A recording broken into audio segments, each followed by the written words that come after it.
সিলেটের একটা একটা একটা পর্যটন কেন্দ্র, সেখান থেকে রাতারাতি হাজার হাজার ট্রাক দিয়ে পাথর উত্তোলন করে নিয়ে যাচ্ছে, কোনো বিচার নাই। আমি মনে করি এই যে রেজওয়ানা নামে একজন পরিবেশ উপদেষ্টা আছে, এর তো 1 সেকেন্ড থাকা দরকার নেই, একে এখনই পদত্যাগ করা উচিত।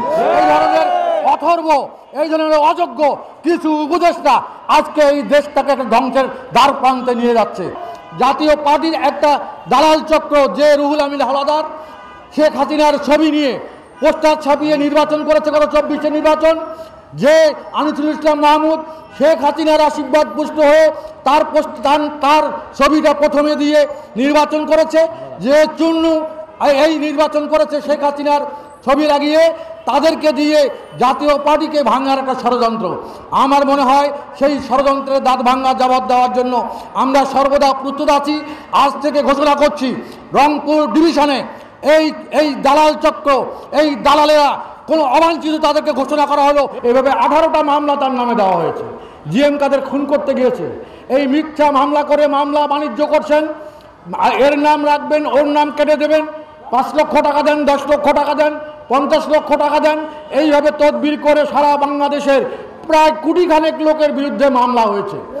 এই মামলা পুলিশ তদন্ত করবে কিভাবে, এরা চার্জশিট দিবে কিভাবে, বিচার হবে কিভাবে? এই মিথ্যা মামলা করে দেশে একটা অস্থিতিশীল পরিস্থিতি সৃষ্টি হয়েছে।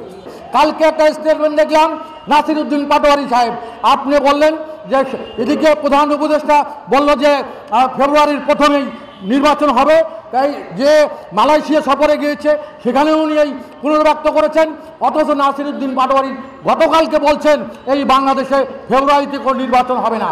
তাহলে কারা, তাদের কত শক্তি সরকারকে টান দিতে পারে এইরকম তারা চিন্তা করছে? জামাতে ইসলাম বলছে পিআর পদ্ধতি ছাড়া নির্বাচন হবে না।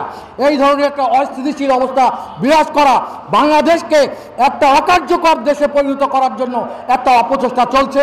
আমরা চাই এই বাংলাদেশ আপনার 30 লক্ষ মানুষের রক্তের বিনিময়ে অর্জিত এই দেশ, 2 লক্ষ মা বোনের সংগ্রামহানির বিনিময়ে এই দেশ, এই লাল সবুজের পতাকা, এই লাল সবুজের পতাকাকে কতগুলো শকুন যদি নষ্ট করতে চায় আমরা সেটা করতে দেব না।